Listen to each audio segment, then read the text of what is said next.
Hi friends, ఇవాళ top 5 aquarium plants గురించి తెలుసుకుందాం. సో మా ఛానల్ సబ్స్క్రైబ్ చేసుకుని చూడండి. సో ఫస్ట్ ప్లాంట్ వచ్చేసి జావా ఫెర్న్. జావా ఫెర్న్ అనేది ఈజీగా పెంచుకోవచ్చు, లో లైటింగ్ ఉంటే చాలు. చూడండి, మొక్క చూడడానికి ఇలా ఉంటుంది. సో నెక్స్ట్ ప్లాంట్ వచ్చేసి అనూబియస్. ఇది స్లోగా గ్రో అవుతుంది, attached to racks and drift Woods. Background plant కింద చాలా బాగుంటుంది.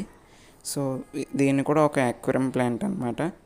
ఇది ఎక్కువ రాక్స్ మీద పెరుగుతూ ఉంటుంది. అండ్ థర్డ్ ప్లాంట్ వచ్చేసి అమెజాన్ స్పాట్. ఇది మంచి బ్యాక్గ్రౌండ్ ప్లాంట్. ఇది మీడియం టు లార్జ్ ట్యాంక్స్లో కూడా పెట్టుకుంటారు, అంత పెద్దగా అయితే అవుతుంది. చూడండి, ఇది third plant. So next plant వచ్చేసి హార్న్ వాట్.